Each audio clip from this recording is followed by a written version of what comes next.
Organisasi ini sangat rahasia terkait masalah internal mereka juga, sehingga banyak orang yang berkonspirasi nih bahwa Freemason adalah dalang dibalik beberapa tragedi di dunia. Terus guys, ada juga nih yang mengatakan Freemason menerapkan mistisme Yahudi atau Kabalah dan memiliki simbol berupa pentagram.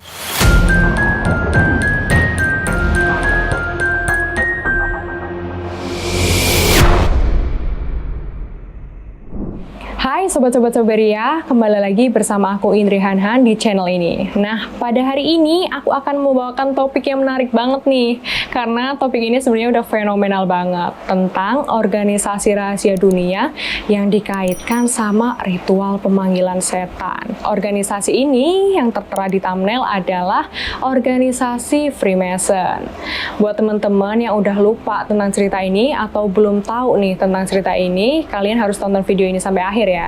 Organisasi rahasia yang berkembang sepanjang sejarahnya bahkan diikuti oleh sejumlah bapak pendiri negara dan para bangsawan tentunya. Setidaknya kita pernah mengenal organisasi rahasia dunia yang paling terkenal, di antaranya Knights Templar, Freemason, Bavarian Illuminati, Skull and Bones, dan Bilderberg. Kegiatan organisasi itu terselubung dan penuh dengan teori konspirasi. Mengenal salah satu dari organisasi rahasia tersebut, Freemason, yang juga merupakan aliran rahasia, disebut sebagai organisasi persaudaraan tertua di dunia. Kelompok ini dimulai pada abad pertengahan di Eropa sebagai serikat pembangunan yang terampil.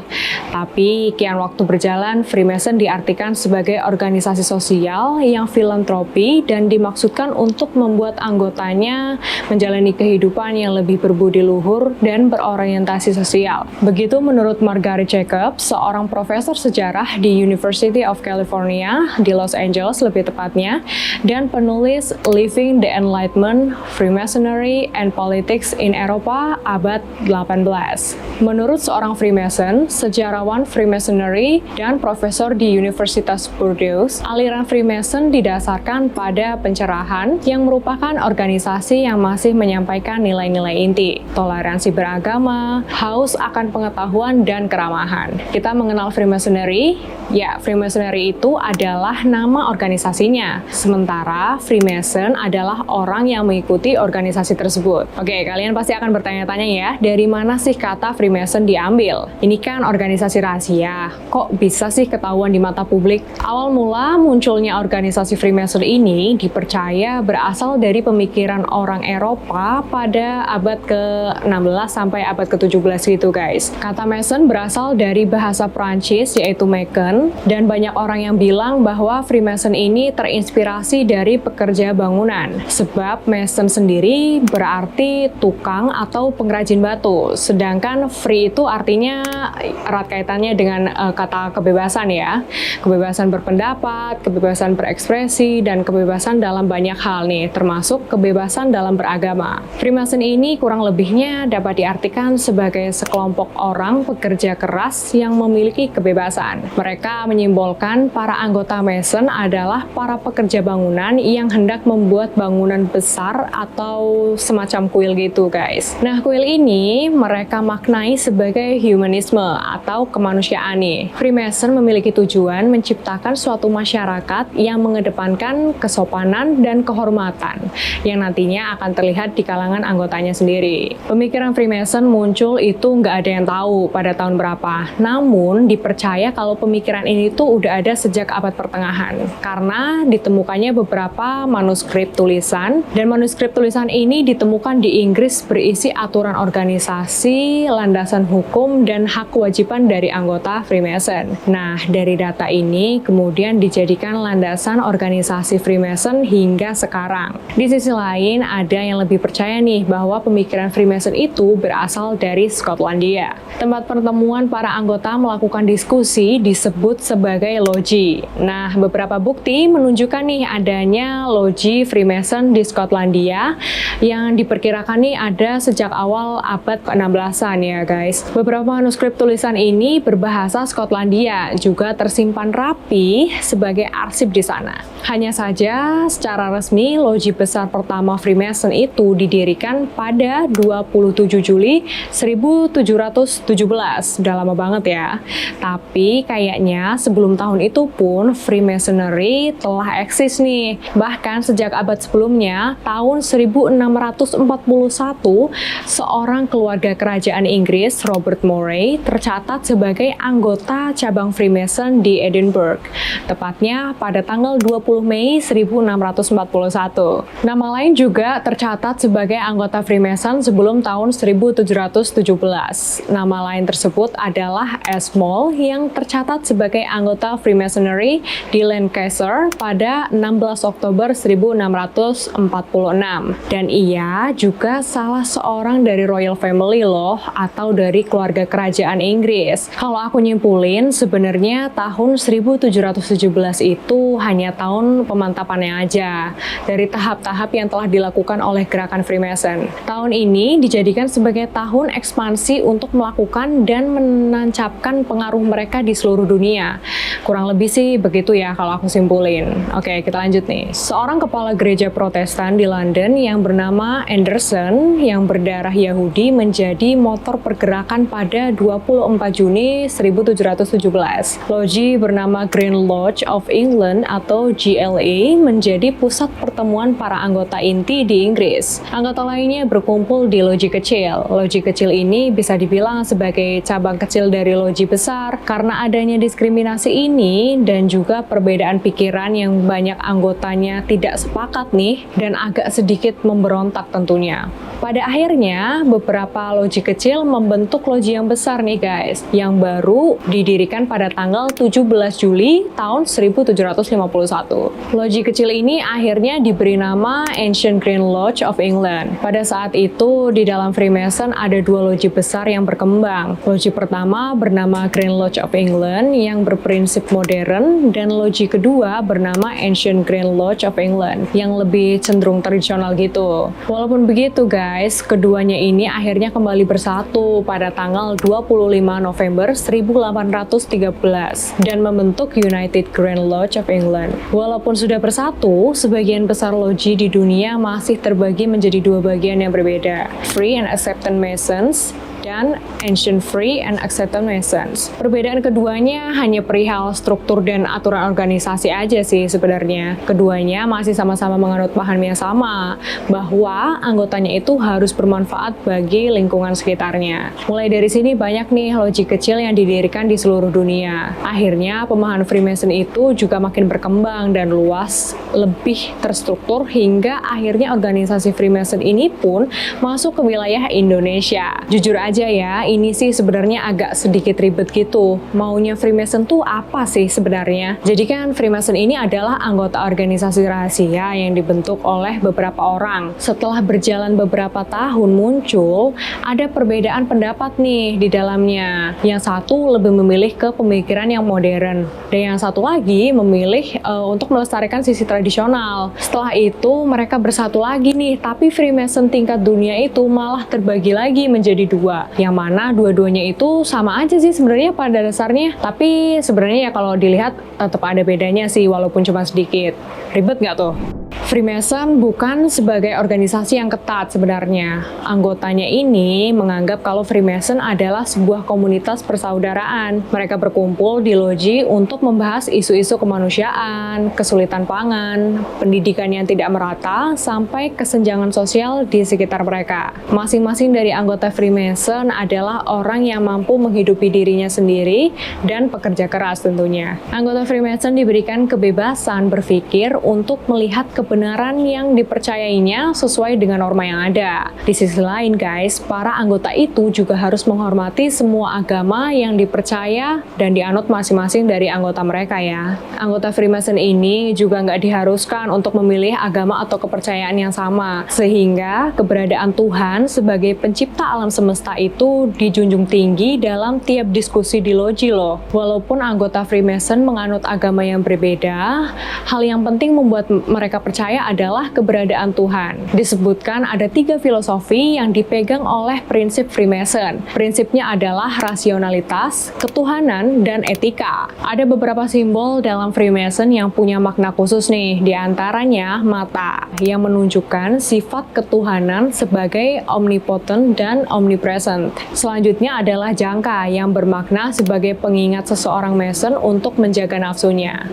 Dan yang terakhir adalah penggaris yang bermakna simbol untuk mengingat memperbanyak kebajikan terhadap sesama manusia nih. Huruf G kapital itu menunjukkan istilah geometri yang merupakan bagian dari ilmu pengetahuan, khususnya matematika ya. Kemudian setiap pertemuan atau ritual khusus ada beberapa hal nih yang menjadi ciri khas Freemason, yakni altar yang bermakna persekutuan di hadapan sang arsitek alam raya atau Tuhan. Lantai hitam putih itu bermakna kepatuhan dan simbol kebaikan dan keburukan manusia. Aken Mason adalah baju yang digunakan para anggota saat ritual, dan baju ini berwarna putih yang menyimbolkan kesucian dan kemurnian. Baju ini juga menjadi pengingat nih guys untuk tidak berbuat buruk sesama manusia. Lalu baju pemimpin loji atau para Master Mason mengenakan baju jubah yang berbeda sebagai simbol kalau dia adalah pemimpin dari loji. Kalau aku lihat dari prinsip organisasi Freemason ini, kayaknya nggak ada yang berbahaya sih. Di sini tertulis kalau prinsip mereka adalah rasionalitas, ketuhanan, dan etika yang menurut aku itu cukup baik dan tidak salah nih guys. Mereka berpikir secara rasional tentang mengatasi isu-isu kemanusiaan. Mereka juga menjunjung tinggi perbedaan agama dari Tuhan, yang artinya mereka bertoleransi dalam agama. Lalu mereka kan juga menjunjung tinggi nih etika dan sopan santun kepada sesama manusia. Kalau masalah simbol organisasi atau seragamnya menurut aku sih nggak ada masalah ya, karena mereka membuat juga kan atas kemauan mereka sendiri. Jadi apa sih sebenarnya yang membuat mereka ini kelihatan jahat? Oke, kali ini aku akan bahas nih bagaimana cara untuk masuk ke dalam Freemason, dan juga aku bakalan jelasin nih ritual yang mereka lakuin selama ini. Nah guys, walaupun organisasi ini melakukan banyak pertemuan rahasia, tapi ada beberapa informasi yang bisa diakses. Salah satu informasinya adalah syarat dan ketentuan untuk menjadi anggota Freemason. Calon anggota yang mau mendaftar itu harus berusia 18 tahun ke atas. Perempuan juga dibolehkan loh bergabung dalam organisasi ini, dan loji yang dibuat khusus untuk perempuan juga ada. Jadi calon anggotanya itu harus memiliki kepercayaan kepada Tuhan. Nah, terus gimana nih dengan orang-orang yang agnostik dan ateis? Jelas mereka akan dilarang nih untuk mengikuti Freemason. Para calon anggota itu diwajibkan untuk mengikuti beberapa kali pertemuan rutin di loji yang menerimanya. Aku udah buka nih halaman resmi dari United Green Lodge of England. Di sana ada tata cara masuk menjadi anggota Freemason. Mungkin di beberapa loji lainnya akan berbeda ya dengan sumber yang aku dapat, tapi kurang lebih sistem perekrutannya itu sama aja kok. Mereka merekrut anggotanya dengan sukarela tanpa paksaan ya guys. Kemudian calon anggota ini akan mengisi semacam formulir pendaftaran. Setelah itu calon anggota harus memilih lokasi loji yang bisa dijangkau untuk pertemuan mereka. Formulir pendaftaran yang udah diisi nanti itu akan berbentuk kayak semacam CV. Nah, nantinya akan ada anggota Freemason yang sah untuk memeriksa dan menghubungi calon anggota Freemason yang mendaftar tersebut. Dari beberapa sumber, ada semacam ritual penyambutan yang dilakukan di setiap loji. Jadi, loji di seluruh dunia memiliki aturan ritual yang berbeda-beda. Intinya, ritual itu mirip seperti upacara pelantikan gitu guys. Begitu sudah sah, diterima oleh Freemason, mereka akan berjanji atas visi misi Freemason. Diketahui visi misi mereka ini ada 4, yakni integrity, friendship, respect, and charity. Selain visi dan misi, ada juga 3 gelar umum yang harus anggota baru pahami. Yang pertama ada initiate, yaitu orang yang baru masuk ke dalam Freemason. Kemudian ada Fellow Craft, merupakan anggota yang mengurus atau berorganisasi di loji. Dan yang terakhir adalah Master Mason, yang merupakan gelar tertinggi di setiap loji sebagai pemimpinnya. Nantinya guys, para anggota loji ini akan mengadakan pertemuan rutin di beberapa selang waktu. Pertemuan ini diawali dengan penghormatan kepada Master Mason dan beberapa janji organisasi Freemason. Setelah itu, mereka akan mulai berbincang-bincang nih masalah kemanusiaan, berbagai pengalaman mereka, sampai berbagai nasihat. Ritual ini tuh ditutup dengan nasihat dari pemimpin loji. Setelah pertemuan resmi tadi selesai, para anggota itu akan makan bersama secara santai. Mereka menikmati makanan yang ada dan minuman yang tersedia di sana. Yang pastinya enak-enak ya.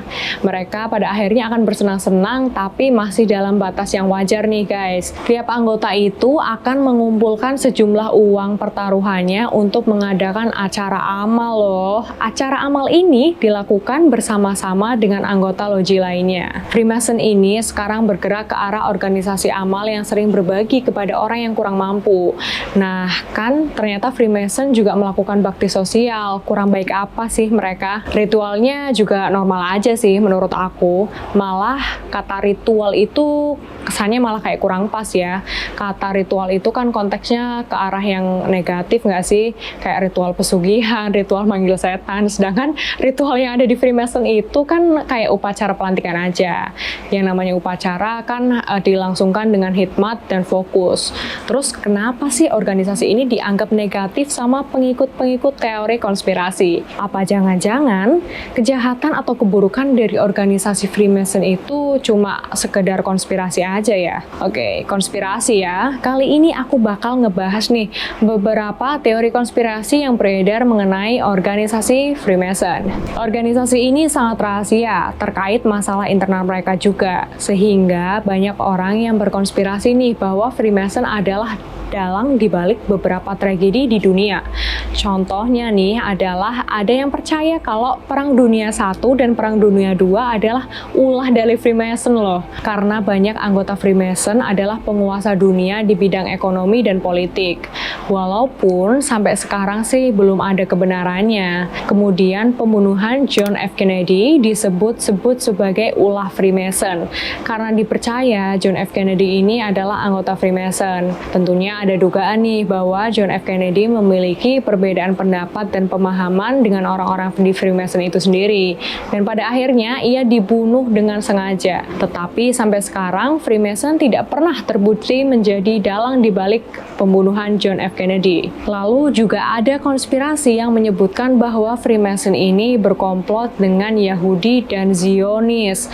Hal ini berasal dari buku protokol para tetua Zion, yang isinya adalah tudingan buruk terhadap paham Freemason. Konspirasi ini masih ada dan dipercaya loh oleh banyak orang. Simpelnya nih, Freemason ini adalah akal-akalannya orang Yahudi untuk paham Zionis dan menguasai dunia. Mereka hanya menggunakan sebutan Freemason sebagai organisasi amal untuk menutupi maksud buruknya. Terus guys, ada juga nih yang mengatakan Freemason menerapkan mistisme Yahudi atau Kabbalah dan memiliki simbol berupa pentagram. Pada kenyataannya, Freemasonry tidak mempunyai hubungan dengan Kabbalah dan simbol Freemasonry bukanlah pentagram.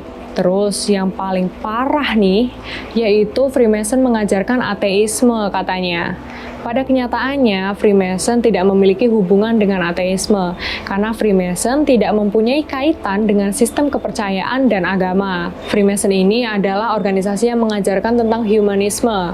Freemason sendiri menghargai anggotanya yang mempunyai kepercayaan agama apapun, yang mana filosofinya aja menghormati Tuhan sebagai Sang Pencipta. Padahal syarat untuk masuk ke dalam organisasi ini juga harus mempercayai Tuhan kan, atau punya agama. Jadi ya begitu. Pada kenyataannya, semua konspirasi yang dituduhkan kepada Freemason sampai saat ini tidak bisa dibuktikan loh kebenarannya. Nah, gimana nih guys menurut kalian tentang organisasi Freemason ini? Sebenarnya organisasi ini juga ada loh di Indonesia. Anggotanya itu guys, ada Raden Saleh, terus ada Sultan Hamengkubuwono ke-8, dan ada juga Rajiman Widyodiningrat. Nah, kalau kalian penasaran nih sama Freemason yang ada di Indonesia, komen di bawah ya guys. Oke, sekian cerita ini berakhir. Saya Indri Hanhan, sampai jumpa di episode selanjutnya. See you!